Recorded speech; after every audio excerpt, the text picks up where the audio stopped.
Hello. हम देखने वाले टेक्निकल एनालिसिस।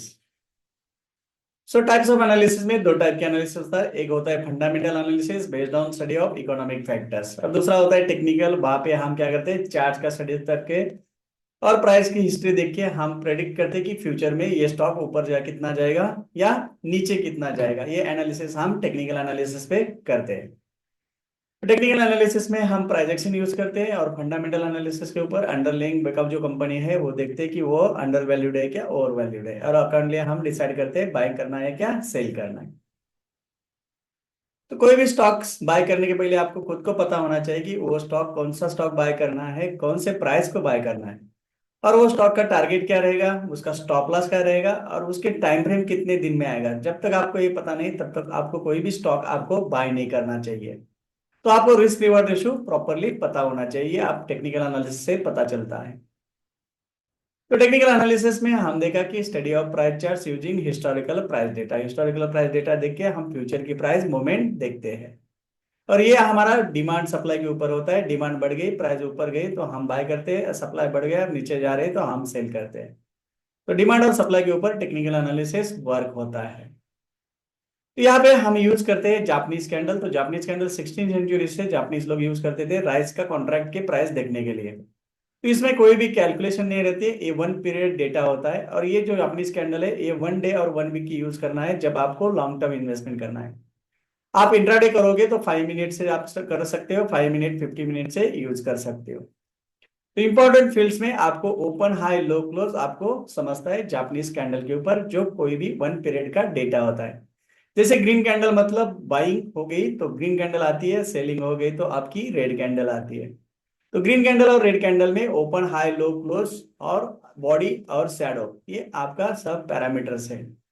तो ग्रीन कैंडल में ओपन नीचे होता है और क्लोज ऊपर होता है। वो मतलब क्या होता है, प्राइस नीचे से ऊपर गया मतलब आज प्राइस 100 के खुला और 120 भी क्लोज हो गया तो ऊपर 20 रुपीज प्राइस बढ़ गई।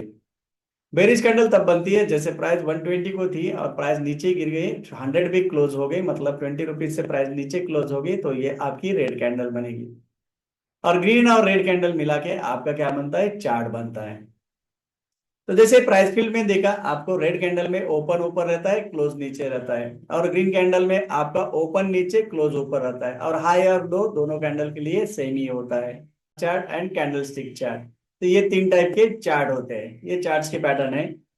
तो वहां पे आपको लाइन चार्ट में क्या होता है, एक सिंगल लाइन होती है और सिंगल लाइन के ऊपर आपको प्राइस फील्ड दिखता है कि आपका जो भी क्लोजिंग प्राइस है उससे आपको ट्रेंड दिखता है। तो अप ट्रेंड है क्या डाउन ट्रेंड है, जैसे यहाँ पे आपको दिखता है कि अप ट्रेंड है और इसके बाद यहाँ पे साइडवेज है, और इसके बाद यहाँ पे एंड भी दिखता है, यहाँ पे क्या है डाउन ट्रेंड में।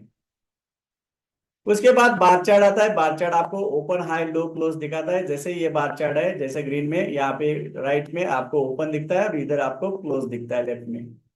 तो ये आपको ओपन हाई लो क्लोज आपको बार चार्ट में दिखता है। तो मोस्ट ऑफ द टाइम हम यूज करते हैं कैंडल स्टिक चार्ट। तो कैंडल स्टिक चार्ट में जैसे ग्रीन कैंडल मतलब बाइंग दिखता है और रेड कैंडल मतलब सेलिंग दिखता है। तो रेड और ग्रीन कैंडल का आपने देखा कि ये रिप्रेजेंट करती है, ग्रीन कैंडल मतलब इस दिन बाइंग हो गया, और रेड कैंडल रिप्रेजेंट करती है इस दिन आपका सेलिंग हो गया।